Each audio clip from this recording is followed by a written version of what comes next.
I'm going to read the entirety of James chapter 4 today on night 284, and think about if this is topical in today's culture, because I absolutely think it is.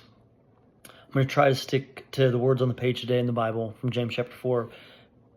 I'm going to try not to add a lot of commentary past just what the Bible's telling us today. We'll see if I stick to that. I might add a little bit of commentary. Seemingly am always prone to do so. But again, the entirety of James chapter 4, starting in verse 1, it says, "What causes fights and quarrels among you?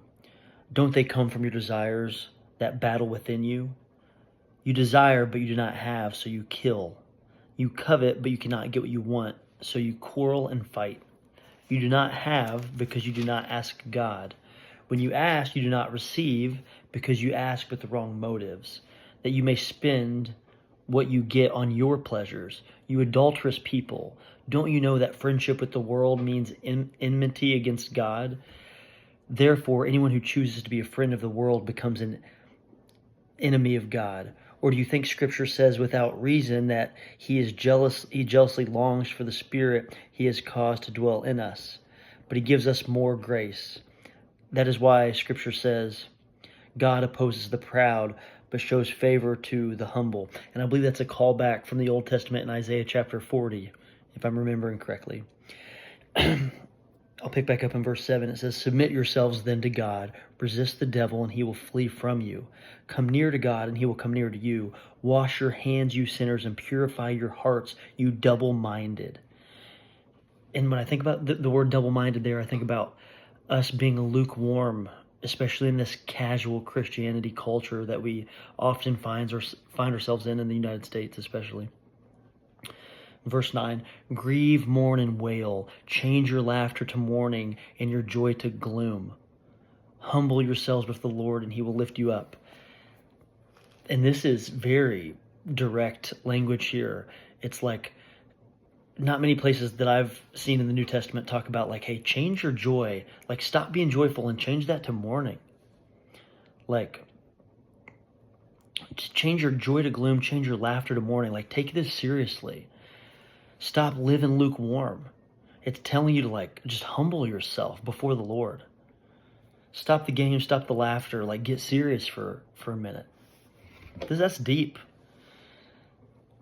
A lot of people just need to wake up. It's like they need that snap of the fingers, that smack in the face to just wake up. Verse 11, "Brothers and sisters, do not slander one another. Anyone who speaks against a brother or sister or judges them speaks against the law and judges it. When you judge the law, you are not keeping it, but sitting in judgment on it.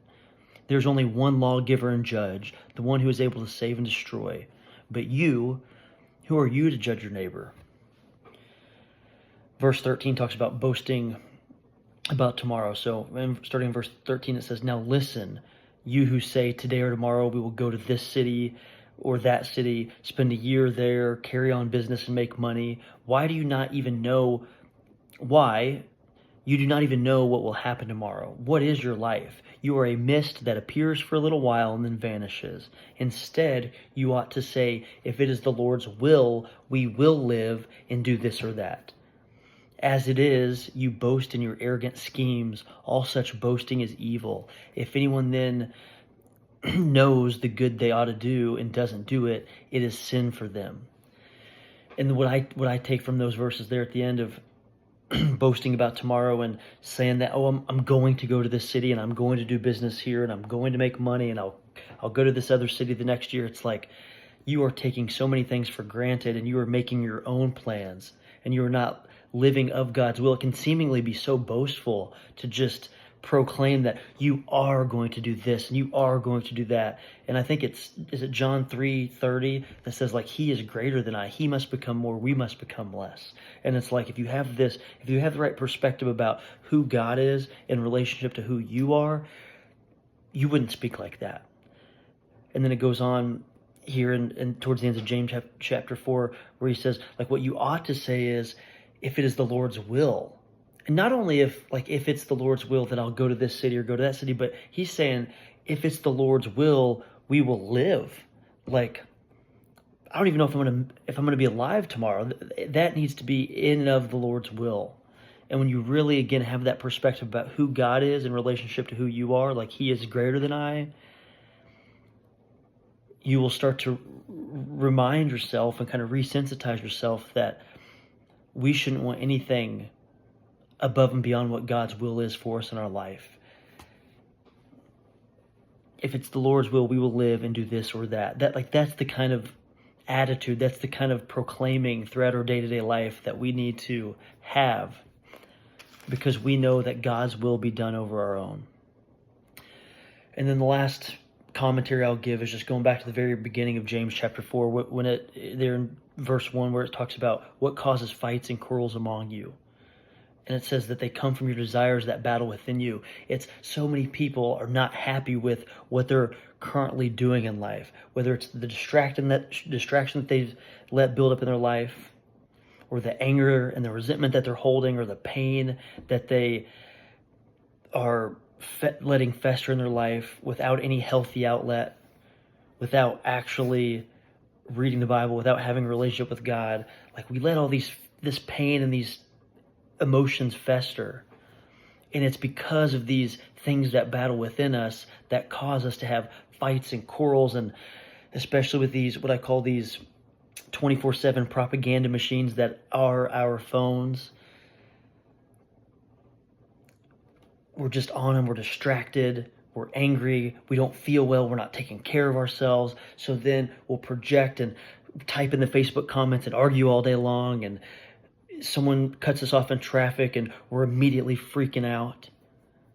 Someone is being slow in front of us in the line at the grocery store, and you're brushing shoulders with them, acting like a complete jerk. It's like you're going to have more of a propensity to act this way when you're letting these things fester and battle within you. Be wise. Don't be among the people that are causing these fights and quarrels, as it says in James chapter 4. Instead, submit yourselves to God. So much wisdom in James chapter 4 and 5. And I'm going to talk about James chapter 5 here within the next day or two as well. But again, read the application study Bible context at the bottom. There's so much I could unpack here in James chapter 4. Me and my wife just studied through this chapter last night, and it's very topical to what is currently going on in the world and the pitfalls that so many distracted and angry individuals in our country are in. And if you just read this wisdom and you ask God to help you understand it, and then you apply it in your life, so much growth can happen. Let's apply James chapter 4 in our lives as we continue this week, day 284.